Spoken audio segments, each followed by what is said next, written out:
Good morning, everyone. We're going to get started. If you could find a seat. We have the pleasure today of having Dr. Cohen here for Grand Rounds. He is a physician scientist with a research focus in the development of novel cellular and regenerative therapies, including live biotherapeutic and human cellular therapies for the treatment of inflammatory bowel disease. His laboratory's focus on the development of genetically engineered live biotherapeutics has revealed that host microbe interactions actually rely on simple bacterial metabolites and proteins shared between bacteria and humans capable of interacting with the receptors, including G protein coupled receptors. He has also established a novel clinical translational infrastructure to create refractory Crohn's disease, to treat, refractory Crohn's disease using autologous stem cell transplant. So we're very fortunate to have him here for Grand Rounds today, and please join me in welcoming him today. Thanks for that introduction. And when I stood here, I think about 10 years ago, my talk had nothing to do with what I'm talking about today. So I guess maybe that's a tribute to Mount Sinai, which is really, I think, going to be a theme of this talk. So I appreciate being able to discuss with you this program that we've built here to do stem cell transplantation for patients with refractory Crohn's.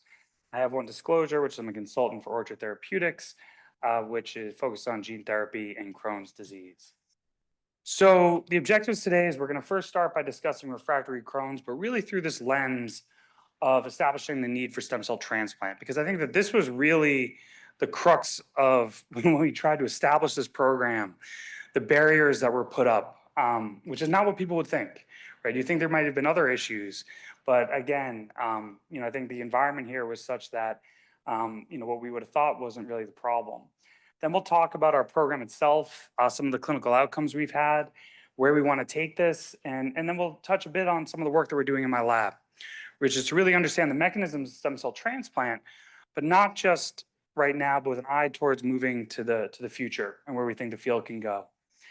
But what I really want to do is I want to do a talk in reverse, right? Everybody always has a final slide, and I think it's so much more important to use my final slides up front because it's really incredible, right? What it took to build this program and to push this forward. And the number of people I want to thank here across multiple laboratories, divisions, groups are huge. I highlight Erin Etra, who's the co-I on our clinical trial here. I also want to highlight international collaborators that we've built as part of this project, as well as people in my lab, especially Daniela Guisato, who has been instrumental in pushing forward a lot of this research, as well as our funders. And so, the timeline for developing this program has really been amazing. And it starts actually, I would argue, back in 1932. And I think people are well aware of the idea that we actually first described Crohn's disease here at Mount Sinai Hospital, because I think that this really helped to create a legacy on which we could build what we're doing today. And that legacy got carried forward, through to some of the first studies ever to look at immunotherapies done by some of our private faculty, including Dr. Present and Dr. Sacker here, Dr. Lichtiger, Dr. Kornbluth, and then really seminal discoveries from people who are in our group like Judy Cho and Jean-Fred Colombel about the pathophysiology of Crohn's disease, and to our division chief, Bruce Sands, doing one of the first trials for a therapy for one of the most problematic complications we have in Crohn's, which is fistulizing disease. But it was because of this that we were able to create this program. And as with so many people in our group and across the world, all these really interesting things begin with Jean-Fred saying, I have an observation.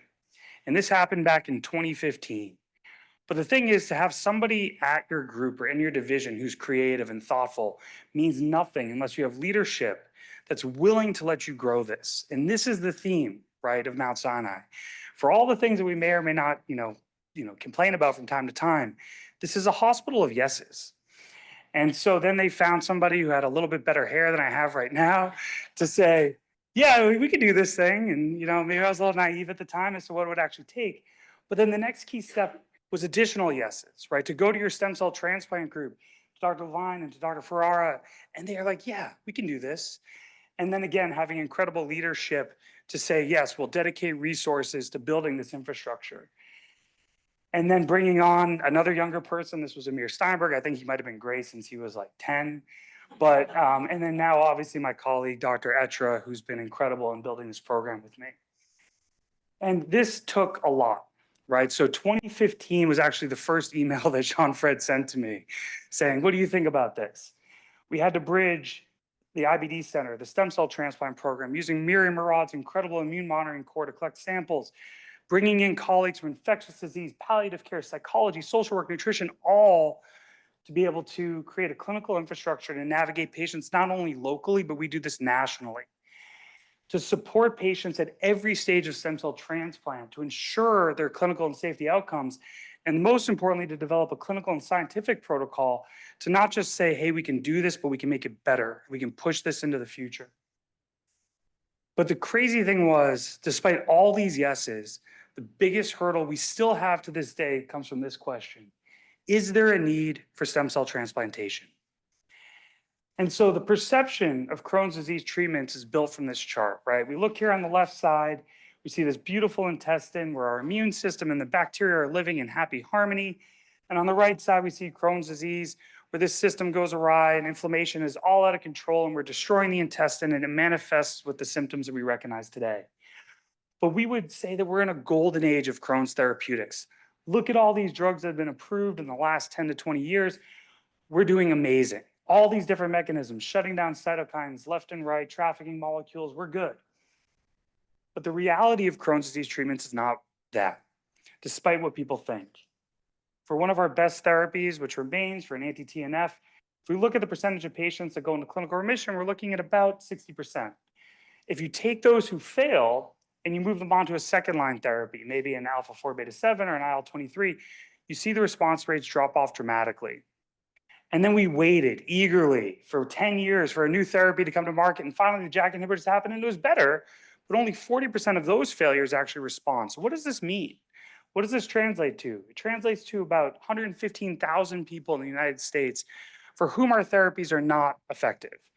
Now, this is where physicians usually start yelling about why that is, and I'm wrong, and it isn't that. But if you actually ask our patients, and this was a survey done, how do you feel about yourself?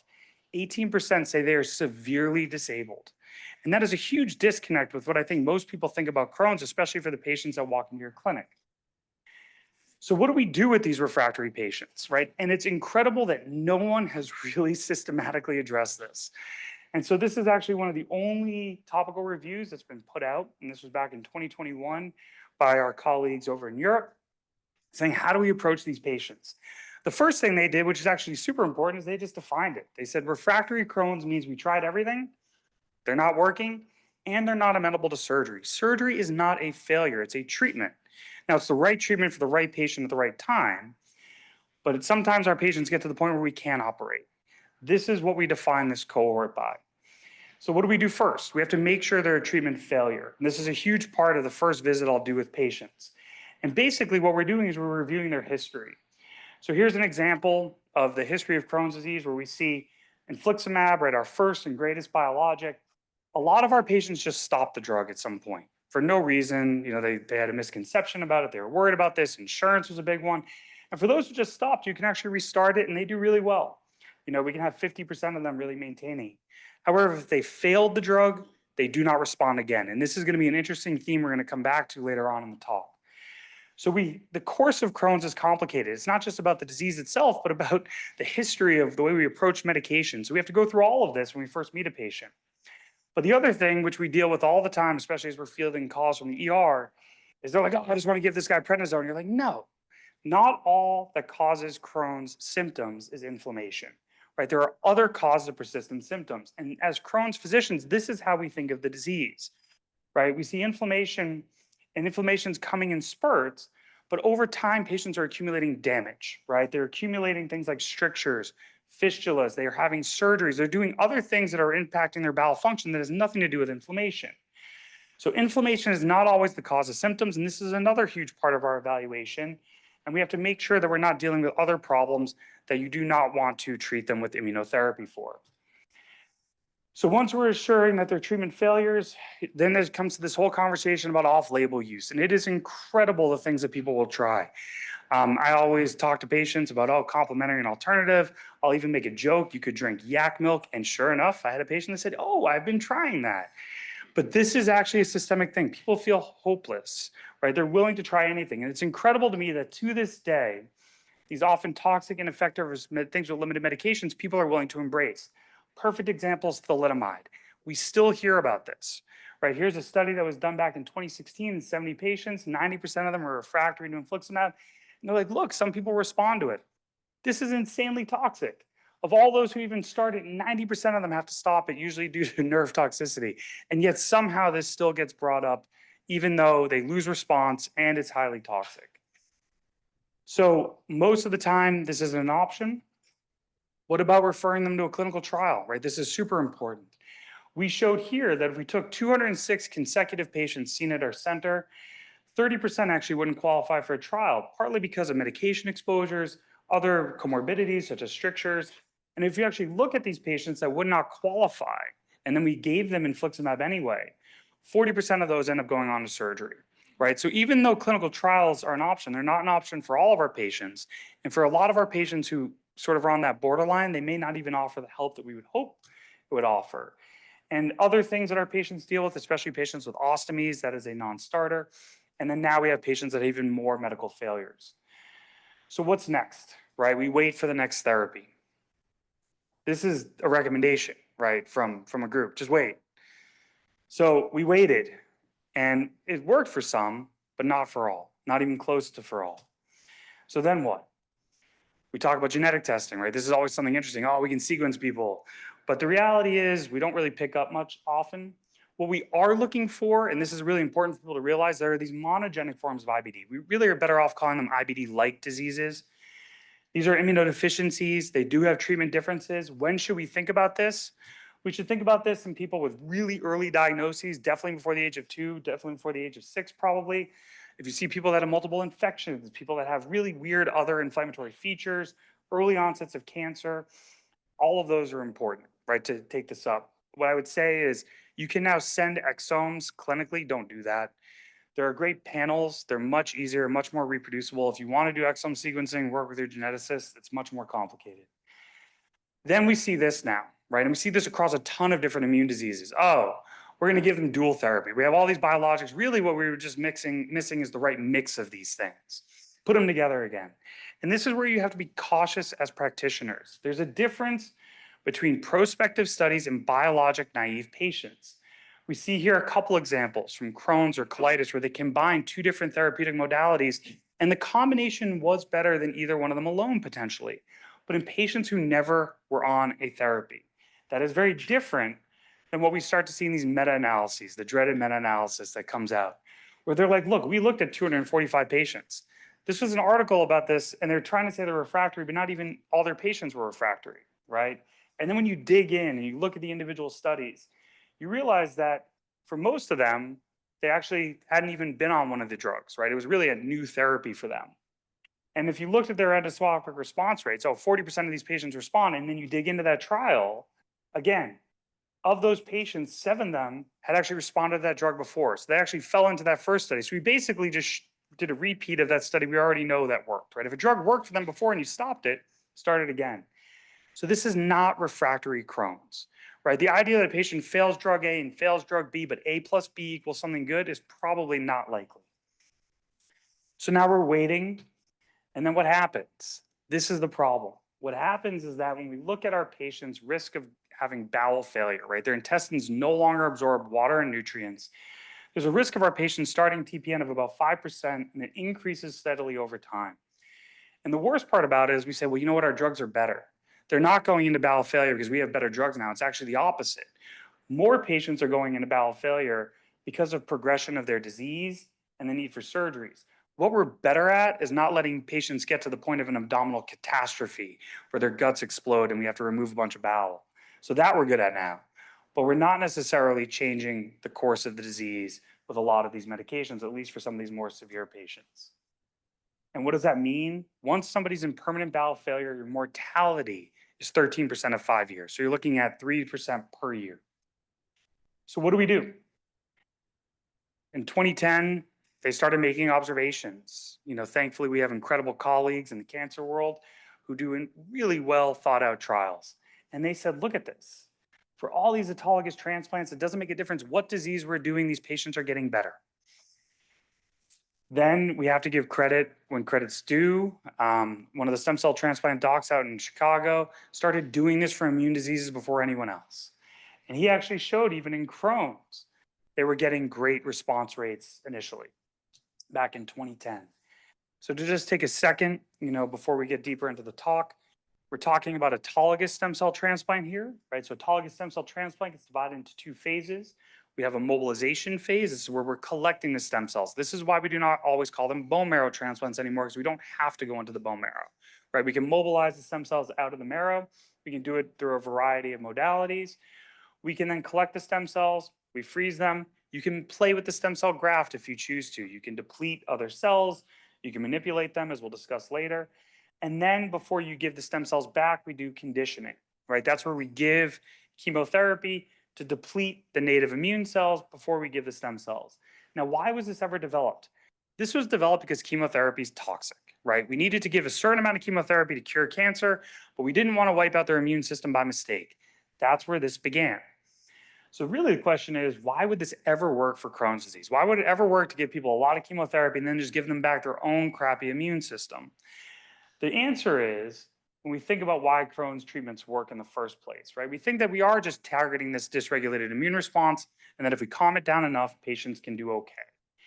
So if we were to think about that concept in the setting of stem cell transplant, really the mechanisms of stem cell transplant, where we're thinking about it as rescuing patients from toxic chemotherapy, it would look something like this, right? That we would be able to just give them super high dose chemotherapy to wipe out this bad immune system, and then they would be happy. So it's like treating Crohn's like that. Just explode that side and people will be okay again.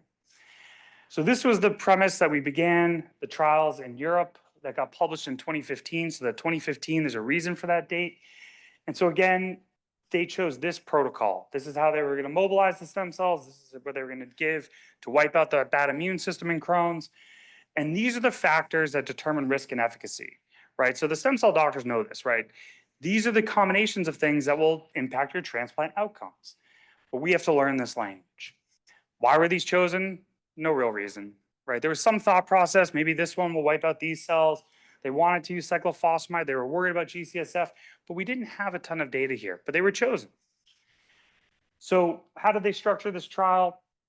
First and foremost, no patient got into the trial without going through a whole committee of doctors to basically review all those criteria. Did they really fail these drugs? Can we not do surgery? And you can see those criteria below. And what they did was they made it kind of a randomized trial, because they said, well, look, the drugs you give to mobilize patients actually can help Crohn's, like cyclophosphamide and GCSF. Let's do that, see what happens to them. And then we have another arm that goes straight into transplant, but everybody gets transplanted over time.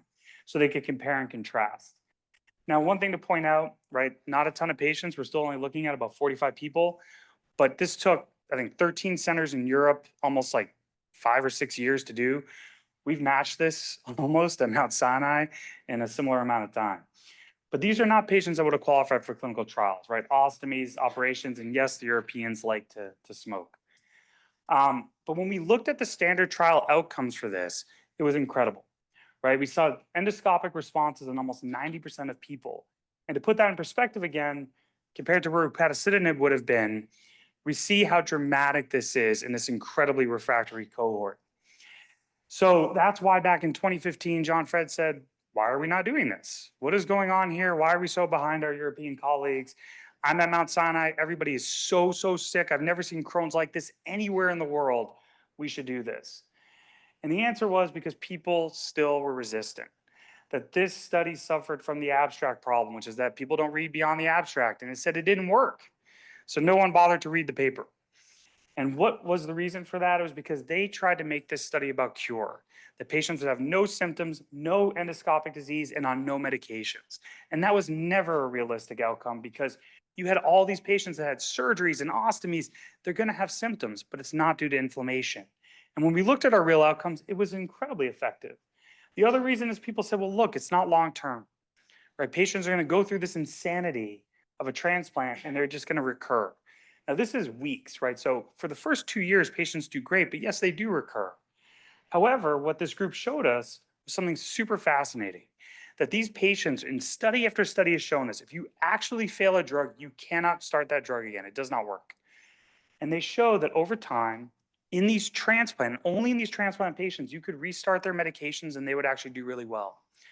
So this can potentially achieve long-term remission for patients if the disease comes back. It can change the trajectory of their disease, we hope. The other reason people didn't want to do it is they said this isn't safe, right? That this is not okay. And they looked at these adverse events, and our patients do have a lot of infectious complications. They are not cancer patients, as we've come to learn. And there was a death. And so they said, how could we do this in Crohn's, right? How could you possibly tell a patient to do this? We are learning how to make this safer, right?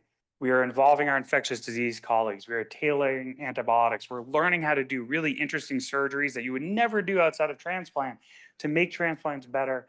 And we're monitoring patients more carefully. Not only that, we're reducing, I thought I got all these ones where the cut and paste didn't quite work right. But we're reducing complications, things like veno-occlusive disease, using medications like ursodiol. We're also thinking about the transplant protocol to minimize exposure to medications, such as not using cyclophosphamide during mobilization. But ultimately, the answer to people when we look at this and we look at these complications is what if we didn't do anything, right? We're looking at 3% mortality per year in these patients, not to mention how they suffer. And did anyone ever bother to talk to patients? Because this is the bias we have, right? That ultimately, this is the real problem of Crohn's disease. Good news, your cholesterol stayed the same, but the research findings changed, right? The patient walks into your office and you just want to look at them differently. Are we convincing ourselves these patients are okay just by the fact that they can walk in despite how much they are suffering? Are we really looking at this problem correctly? And actually, when they talk to patients after transplant and said, well, what did you think? How'd that go for you? Would you have done this? This was a study done by one of our colleagues, James Lindsay, over in Europe, who's now part of one of our consortiums. And they talked to people. And it was incredible. And this is something we've known forever, how disabled our patients were.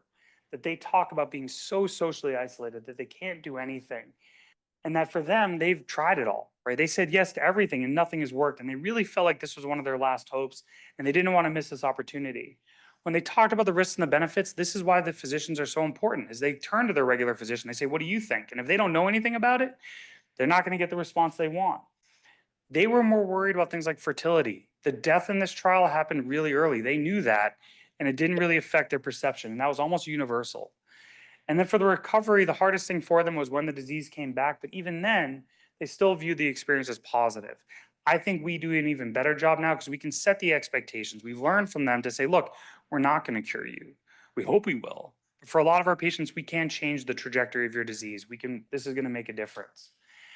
So it took us 3 years to get this trial going, to put everything into place. And the 3 aims we had for our study was to improve transplant outcomes, to understand the mechanisms of stem cell transplant, and also to understand why the heck did patients get here in the first place? What made them different from the patients that responded to our medications? So this was how we set up our trial. We made sure from the get-go, again, really utilizing the incredible infrastructure that Miriam has built, to be collecting samples on our patients, and then to do something different, to advance stem cell transplant. And the way that we did is we said, look, we know we're not fixing the underlying genetic problems. We know we're not fixing the immune system completely.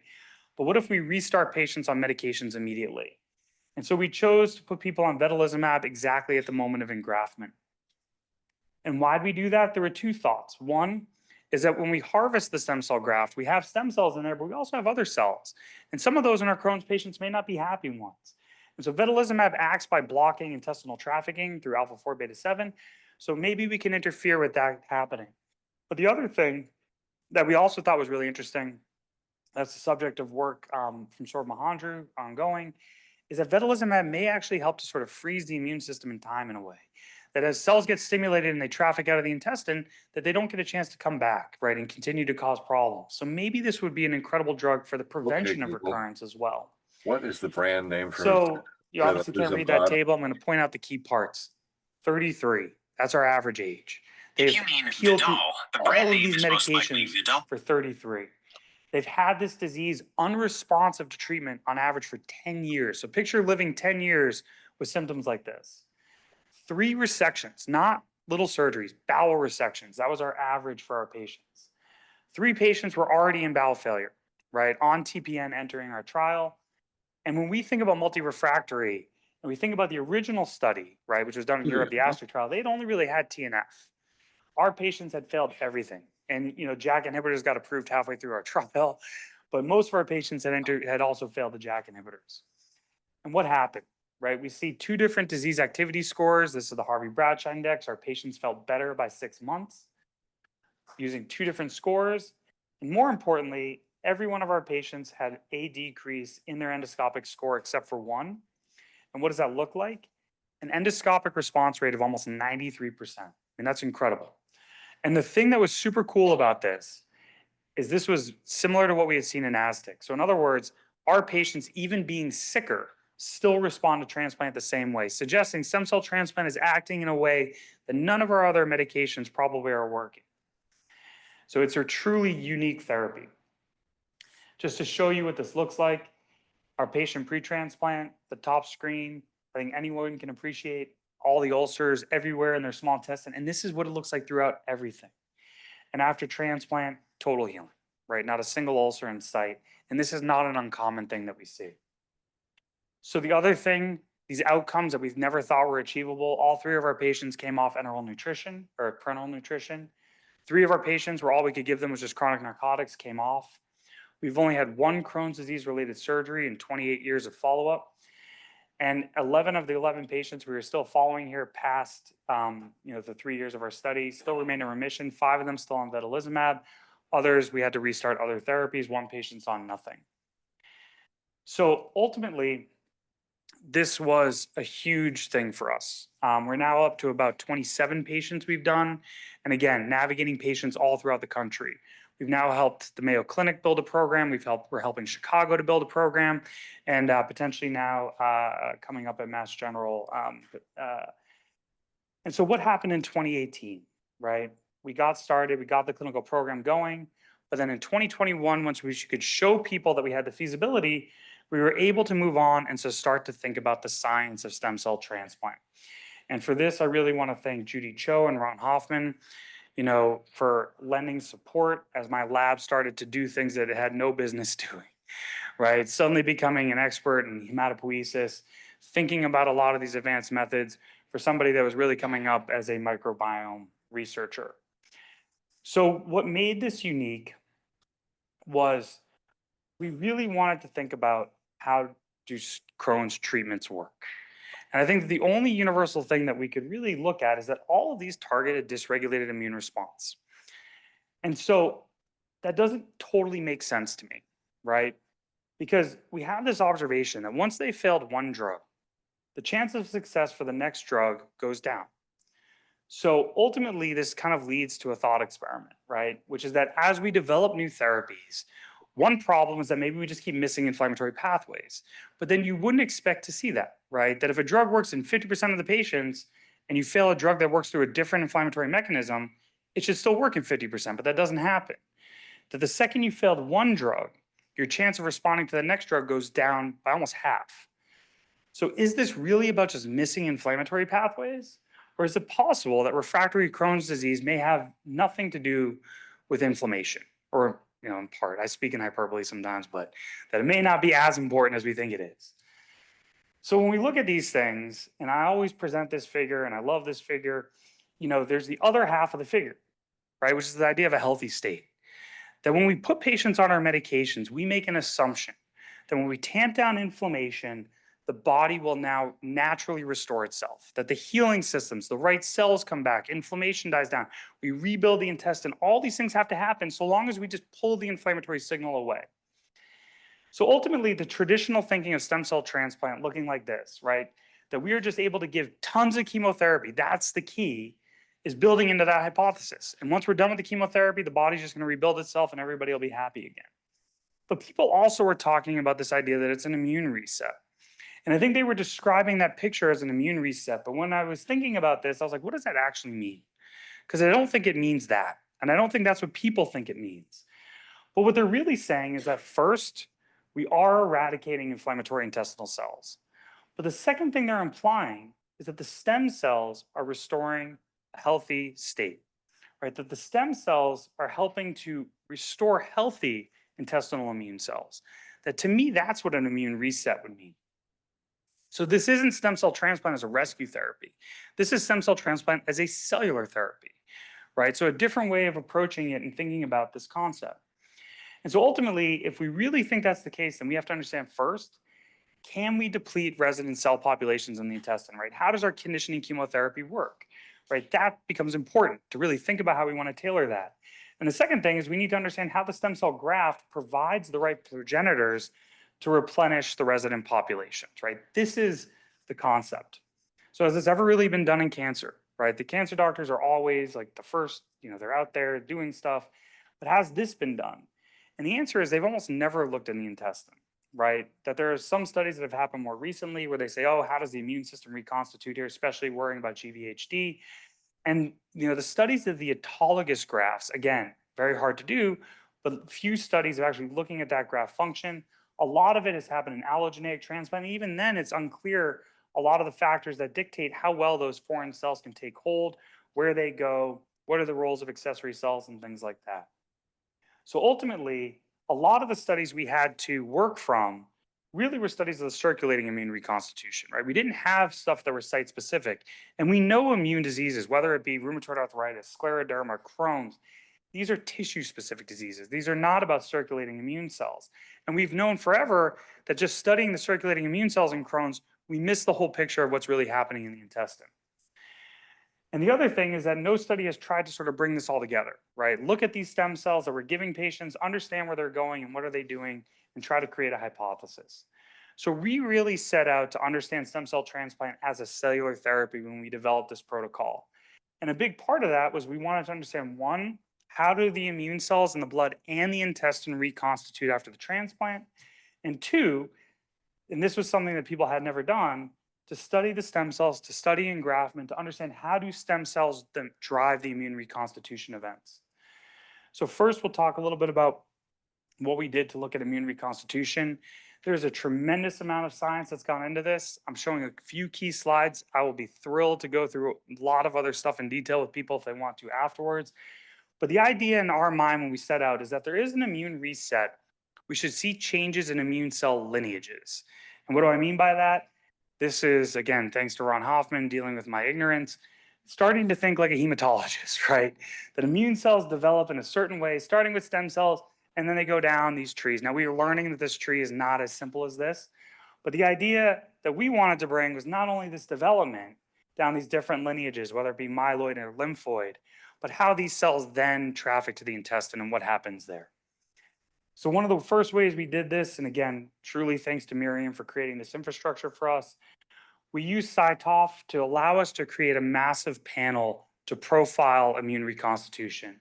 So for those of you that are not familiar with CyTOF, the advantage of CyTOF is that we don't rely on a fluorophore, but we can use just mass ions. So this allows us to look at like 40, 50 cell surface proteins all at once and really dig into the immune system. And we used the same panel in our blood and intestine to try to understand this idea of trafficking. And we compared our patients at baseline to 6 months. So again, just to show you a couple key figures, we take all these crazy immune cell clusters and then we tell the computer, okay, reduce them down into principal components so we can visualize things, right? And when we looked at the visualization of it, it was really striking to us that the majority of the differences comparing the immune cells at baseline and 6 months was happening in the intestine. That while there were differences in the blood, it was far less dramatic. And when we actually looked at the dynamics of the blood circulation, right, what was happening, this is what they've seen in cancer patients forever, right? We see a really sharp decrease early on in engraftment and a slow recovery of our lymphoid lineages. And in fact, what was interesting in our patients, which we saw here as well as we've seen also in Europe, was this idea that B cells, especially these naive B cells, really did rebound post-transplant. I think that this is fascinating because stem cell transplant for other diseases like scleroderma or multiple sclerosis, which is really a B cell driven disease, is incredibly effective. And we really saw this signal in circulation. But we did not see that in the intestine, that the blood did not predict what was happening in the intestine. And again, just showing you a key figure, when we look at these cells and we visualize them differently, and this is a VCNI analysis, it's very easy to see that when you look at the myeloid lineage, right, our CD14 cells, our neutrophils, from baseline to follow-up, that those two things do not want to superimpose on each other. They are incredibly different, Whereas for T cells and B cells, there's some small changes, but they're much more similar to each other after transplant. So what does that mean? That means that if we were to just think about the blood, we'd be looking at a lymphoid reset, right? That this is the lineage that's really changing in the blood. But when we look in the intestine, it's totally different, right? It's really the myeloid populations that we're affecting profoundly with a transplant. So if we were to think about what we are doing, this is a myeloid-directed cellular therapy, right? That's the cell population that we're manipulating, we think, in the intestine. This is the reconstitution of a lineage we were looking for. And so intestinal macrophages, right, which is one of the big populations that was really remodeled for us, they depend on circulating progenitors. These are cells that the intestine will allow you to change. Whereas T and B cells have their own resident pool. Wiping those cells out is not easy, right? Conditioning chemotherapy, you got to do radiation. It's very toxic. So it kind of made sense, right? The intestine was going to allow these cells to shift. So what are the function of these new macrophages? Where are they coming from, right? Because where they come from is really our big question. Are they coming from the graft? So we did another analysis, this is a single cell, to give us some insight into what was changing functionally among these macrophages after transplant. So one of the big things we loved looking at was the way that cells communicate. How are they impacting not just the cell themselves, but all the tissue around them? So this is a program called Cell Phone DB that lets you look at the idea of cell-cell communication. And what we saw, which is what a lot of groups have seen, is that there are these key cell types in the intestine that really regulate the global intestinal communication framework. And these include the stromal cells, the cells in between, glial cells, which is interesting, and macrophages. And you can see the number of interactions these cells mediate in the top left. What was very interesting is that pre-transplant, the interaction of these hub clusters with a lot of our epithelium was maladaptive, right? They were sending signals to the epithelium to tell the stem cells, don't repair, don't move, stall. It was almost as though our immune system was preventing intestinal healing. And then after transplant, we looked at these same cells, and now suddenly they were communicating differently. They were promoting intestinal repair. They were making growth factors. They were doing something different. And so when we looked at them again, pulling out all these myeloid cells, clustering them, looking at them by single cell, we could see again how different the populations were post-transplant, right? That the blue and the red almost do not overlap. And what was cool is when we looked at the immune cells pre-transplant, we see the fact that all these macrophages, they're being differentiated weirdly. They're making inflammatory stuff. And then post-transplant, they're now differentiating normally. And not only are they differentiating normally, but they're making all the factors we need to help the intestine to rebuild itself. And that the macrophages themselves are changing, right? There's something intrinsic to these macrophages that are shifting after transplant. So ultimately, this was the hypothesis that we started to form and we're still trying to explore. And this is not unique to us, that other labs have looked at refractory patients and they've seen something similar, which is that maybe these macrophages in refractory patients are impairing intestinal healing, right? That they're forming these networks, that they're not allowing the intestine to heal no matter what drug we give them. But that after transplant, we're able to restore the right types of homeostatic macrophages that let the intestine rebuild itself. Medications only target inflammation. So what if the issue with refractory Crohn's is that these cells that are coming down are already primed to being inflammatory, right? That there's impaired development of the myeloid system that starts to happen in Crohn's. So no matter what we try to do in the intestine, more angry cells just keep coming down.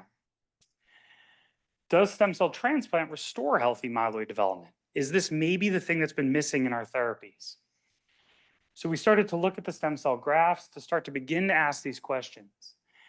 And so how did the stem cells drive immune reconstitution? This is a very complicated problem. We're still working on it, but we wanted to begin. So again, thinking about this, the next thing I had to learn was it wasn't just as simple as myeloid and lymphoid, but stem cells are really heterogeneous, right? There's lots of different types. There's short-term, intermediate, long-term, and our ability to define these is still very, very limited. So we used a lot of the traditional cell surface markers to look at our patients' stem cell grafts and say, what types of stem cells do we have? And the vast majority of our patients really had either lineage-committed myeloid progenitors or short-term hematopoietic progenitors. And so then we tried to say, well, what do they do, right? What do they become? And while we're trying to move away from mouse models, we still have to work with this. So we looked at the ability for our stem cells to engraft in immune deficient mice and to differentiate two important functions of stem cells. And what we saw, first of all, was that among our patients, there was incredibly variable engraftment, right? And we've now done this across 15 patients and healthy patients. And Crohn's is unique in that our stem cells from our Crohn's patients do not engraft as well as what we see from our healthy patients. So are they impaired? right? Is this a problem in Crohn's? Is this something that people haven't been thinking about? And not only that, and this is super correlative, super correlative, but our patients who had engraftment had the best outcomes, right? Whereas our patients that didn't had either early relapse or there was our one patient who failed to respond to transplant. So does this really suggest the stem cells are doing something, right? That this is a cellular therapy? And what was interesting is when we took the mice out that really engrafted well and we looked at the stem cells' ability to make all the immune cell types, we do see the fact that they're functional, right? That these are real stem cells, they can make all the different immune cells. But what was interesting is that this seemed to parallel what we saw in people. The first cells that were coming back were our myeloid cells. We saw this really interesting B cell spike, but our T cell development always remained low. And this model was meant to actually make T cells. And again, this is what we saw in our Hello. patients: early myeloid, B I'm cell, doing fine. and I'm listening prolonged to recovery a for our Mount T cells. Sinai, So grand rounds. ultimately, this now led us to continue What's to up? develop our hypothesis. So this Yes, is what I we're did. really trying to think about in the lab now. I'm just leaving now. One, is it possible that the stem cells in patients with Crohn's are altered? Now, this has been looked at across a ton of different model systems where they look at chronic inflammation. And in chronic inflammation, it leads to this Aha. myeloid bias, that there's reprogramming of stem cells because these are the cells that you use to fight inflammation. So they're just shooting out I can believe more it. and more cells to come fight. Take your But over time. time, they forget how to make I also healthy got a meals, lovely right? This has article been I looked want at to in look at, mouse but I models. haven't yet. I'll Is show this you what's when I get. happening in Crohn's? Is Okay, this why our go. patients don't Okay. respond to I'm medications? here. But then in stem cell transplant, in some patients, we're able to restore normal, healthy stem cell functions. That we can restore the production of normal myeloid cells, but in patients where we're not able to restore the marrow because maybe their stem cells are defective or the marrow is just too far gone, right? They've had too much inflammation for too long, stem cell transplant doesn't work as well. So now where do we want to go with this, right? So for the last 5 minutes, we want to continue to innovate. We want to continue to push this. But the funny thing is, what I want to do before we innovate and we change protocols and we make something different is we have to make sure that we really establish our patient selection criteria and what our protocols are. We have to create national and international registries. We have to work with our stem cell colleagues who are incredibly collegial, because ultimately what we want is that this becomes standard of care. So when a patient does come to see me, we don't have to fight with insurance, and we fight with them for up to years sometimes to convince them that this is worth it. And how do we do that? We build a consortium. So this is consortium's now been active for a year. It's an international consortium from us in Europe. We now have included the Mayo Clinic, and we're including Chicago. And we're able to collect patients much more rapidly. We have 104 patients. We did a quick analysis on our first 68. Every patient got the same conditioning regimen, right? Standardized protocols. Every patient was refractory to everything. And all patients had standard Crohn's outcomes, right? Clinical and endoscopic scores. And we were able to see in this much larger cohort, patients continued to clinically respond and endoscopically respond, right? And visualizing this, we again see this 75% endoscopic response. And this is over time, right? This isn't 6 months, but this is at a median follow-up of 2 years. We're in the process of collecting data up to 15 years after transplant, which we think will really help to shift the perception of this as something altering the progression of disease. And we think that part of the reason that we can alter the natural history of refractory Crohn's and prevent bowel failure is because we can restart medications again in these patients that relapse. And what we saw with our patients is, again, only 7 Crohn's disease-related surgeries across all these people. 2 of them were just ostomy reversals. No patients went on to intestinal failure, which is what we wanted. And we had no long-term complications after 100 days in terms of later deaths, renal failure, malignancy, really people getting hospitalized. Our patients were doing well. What about for our scientific program? What do we want to do next? And this is where, I get excited. But I think ultimately we want to understand, are there actually defects in myeloid development in Crohn's? Is this something we see? Is this something that we have to start targeting? Is this a new way of thinking about treating Crohn's disease? Are there differences in bone marrow populations, right? The stem cell docs would be like, oh guys, come on. These are mobilized cells. This isn't the marrow. The marrow is where it's all at. But we have to be able to access that to do this. And then ultimately what we want is we want to change the model, right? Can we identify healthy stem cells? Can we identify the dysfunctional ones? Because our current protein markers don't differentiate. When we go into a mouse model, we're putting in good stem cells and yet they don't work. So there have to be other markers that we need to develop to identify what are the right stem cell populations. So the way we're starting to do this is we're now profiling all of our mobilized stem cells And the idea is we're thinking about this with a therapeutic light, right? Can we identify the ones that are doing the good things and the ones that are doing the bad things? And we're doing that by profiling all of our populations with single cell, studying everything in the mouse model, differentiating them and studying their function, right? That this is the key, doing these functional assays. And so this is very early, but what we can see very quickly is that when we look at our stem cell populations, right, among our Crohn's patients and our healthy patients, it stands out right away. Crohn's patients are much more enriched than a lot of our early myeloid progenitors. Our healthy patients are the ones that have actually a lot more of the lymphoid progenitors.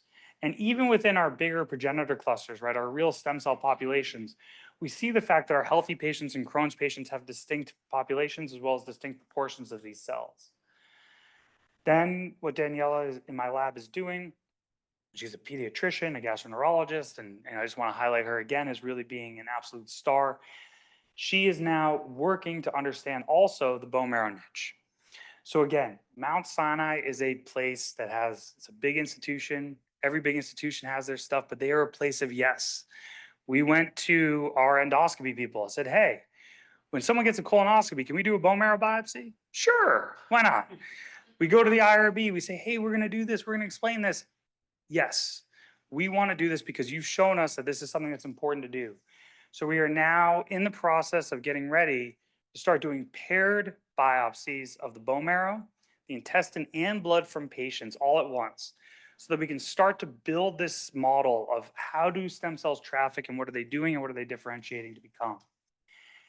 And then the final thing that we're starting to think about is this, right? You know, stem cell transplant, if it can do something, it can really affect the myeloid cells in the intestine. Now for Crohn's, this is great because some of our biggest impact Crohn's genes are in the myeloid lineage, right? Things like NOD2. The problem with autologous transplant is that even when we put back these immune cells, we're not fixing this, right? So this is why people are like, well, why not do allogeneic transplant? The reason we don't want to do allogeneic transplant is allogeneic transplant is very toxic. It's getting better, but it's still incredibly toxic and has much higher mortality. But what if, right? And the what if is this, right? And we see this right now within our stem cell transplant group. We're doing it for sickle cell, where you can actually take the stem cells out, you can modify them, you can put in the corrected versions of genes, and you can give them back in.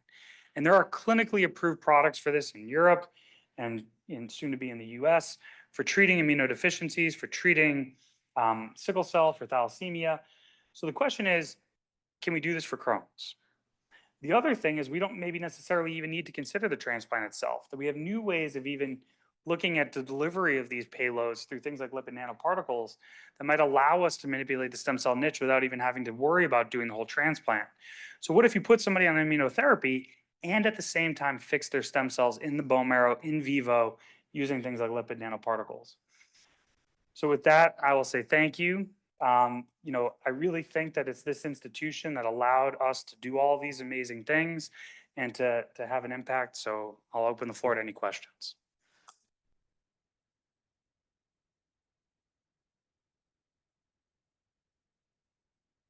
Thank you for the wonderful talk. Are there any questions from the audience? Thanks for the great talk. Very innovative work. Your 72% response rate in the registry is extremely impressive. Are there any opportunities for sort of natural control groups? I think probably it's not a randomized trial, a lot of confounding, but like folks who maybe insurance didn't pay for the procedure. Yeah, should I repeat it for, okay. So the question is, how do we come up with the right control group, right? That, you know, I stand up here and I talk about the idea that these super refractory patients, nothing will help them, right? Is that true? Because ultimately we'd want to show is that when we do a stem cell transplant, it really does affect the disease trajectory. So actually this has been an obsession of mine. And how do we find these patients and how we do it? And so right now we're actually working through two different ways. One is we have an incredible group here looking at how we do structured healthcare data to understand patients that are exposed to medications, identify them, and look at patients that may represent this group of refractory, right? They got exposed to everything. What are their hospitalization rates? What are their surgery outcomes? Things like that. But the other thing is we're starting to implement a large language model that's been trained for Crohn's disease. So we can go through a bunch of different resources to actually ask that question. So it's great. I've been trying to think about that. We definitely have patients that got rejected for our trial, usually because of Medicare. That would be a whole other talk into itself, and I'll be very careful about my wording. The issue is totally real, and so we're trying to look into that to build exactly like you said, to have that right control group to show people how devastating it is when we run out of medications. I'm going to get to Jean-Fred last. John? Been following patient quality. Yes, we have. So I didn't put up that slide. I should have. Thank you. Jean-Fred always wants me to put that one up. Our patients' quality of life improvement has actually been dramatic. So we're now doing this two different ways. We use disease activity scores for quality of life, and those are the metrics we've done. Our quality of life improvements were greater using the same protocol compared to what they saw in the Aztec trial. Why do I think that is? I think it's because we benefited from them, right? We can set expectations correctly. So when the disease comes back, I think our patients are less burdened by that, knowing that we're still there to support them. But the other thing we're doing is we actually have this really cool project. We're starting with both our palliative care group, who's been instrumental in keeping our patients happy during the transplant. These patients, the stem cell docs laugh, they are not cancer patients. They are so unique. They get so sick, so symptomatic. They have so much trauma that navigating them in the hospital is hard. Our palliative care team is incredible. And I think that that's also been a huge impact on why their quality of life, I think, is better, or their perception of that afterwards. So they're helping us to look at that. And then the final thing is we're working within the IBD center. We have two different psychologists, and they're actually doing a qualitative study of our patients using like video journalism and photojournalism to document their results during transplant. So I think a focus on being able to set the right expectations, understanding how to navigate patients better and manage their symptoms, I think has really improved our ability to say to patients and for patients afterwards to feel better. The hard thing though is still their symptoms, right? And this is something I think that you talk about all the time. Are we waiting too long? Right, that we're enrolling patients. We enrolled a young person. She had 50 centimeters of intestine left. That's it, and a colon. That is not a good quality of life afterwards, right? She had an incredible response, but at the same time, what if we could have done this before? Why are we waiting until they failed 10 medications, right? Why not 2 or 3? So a big part of what we're trying to also do in the lab is identify markers that would suggest maybe somebody's going to go on to this by combining both AI to look at patients that may be at risk for failure. Can we identify clinical parameters for that? And then the second thing would be, are there biomarkers? And the biomarker we're really interested in, potentially maybe in the stem cell niche. And Daniela has some really interesting data looking at certain transcription factors. We operate opposite to Miriam, right? She wants to make myeloid cells angry so they'll fight cancer. We want to make myeloid cells happy so they don't fight. And what's interesting is some of the transcription factors that she's looking at and we're looking at may operate almost in parallel or perpendicular to each other. And those could be interesting markers to say, you know what, don't give this patient Rinvoq. They're going to be at a high risk for failure. Jean-Fred?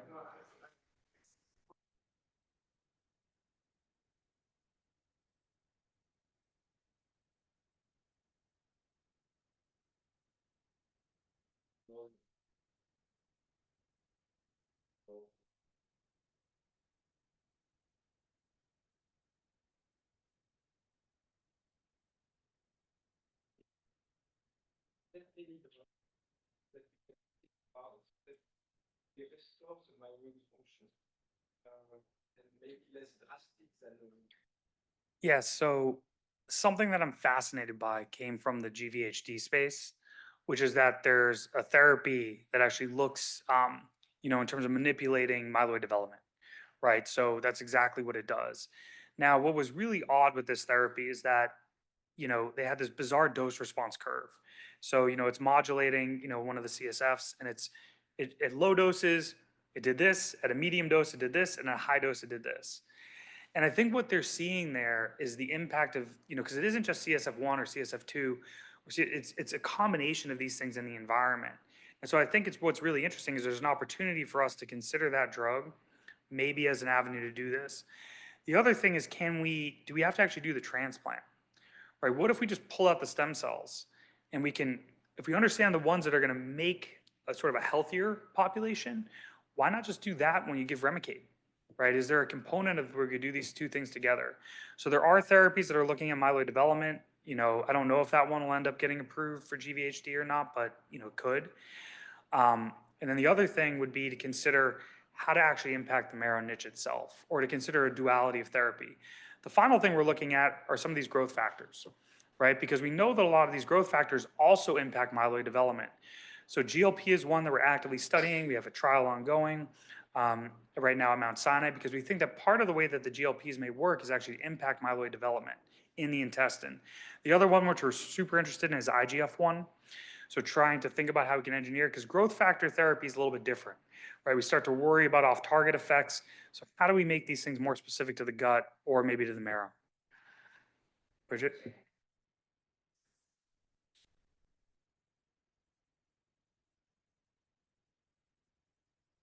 Well, for my CHIP colleague, and as we've shown, it could really be both. And it may be a feedback. I think the other thing that's important to understand is that my talk is very biased, right? We talk a lot about myeloid cells. If you bring up 20 Crohn's doctors, each one of them will tell you they have a different favorite cell type. You'll have an epithelial person, you'll have a B cell person, a T cell person, and a myeloid person. But, I do think that, at least for Crohn's, it does start as really a hematopoietic disease, right? It's a disease of the immune system, I think, for a lot of people. What happens over time is different, right? There's a lot of tissue remodeling too. These stromal populations are super important.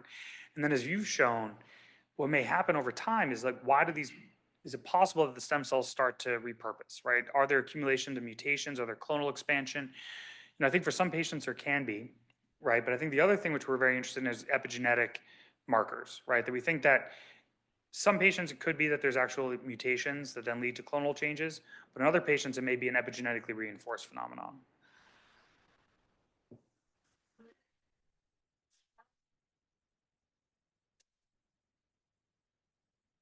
You can thank the person sitting next to you. So Bridget has been extraordinary in terms of building an infrastructure here, such that through the blood bank, patients that donated stem cells for allogeneic transplants, we were able to tap into those stem cells if they're not being used. So the lab has that. But the thing is, we really want, unmobilized cells.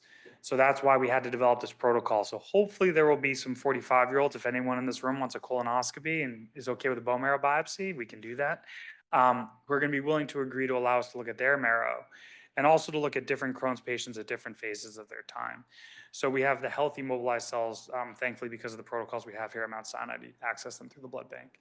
And if anybody wants some, we're happy to share. We got one final question there in the back.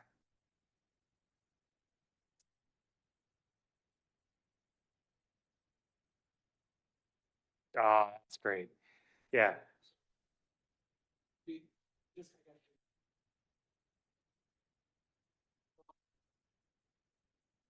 Yeah. So I think that the conditioning, right? So, we don't know, right? So the question you're asking is twofold in my mind. One is, if there's a problem with the stem cells when we mobilize them, we're mobilizing problematic stem cells too, and we show that.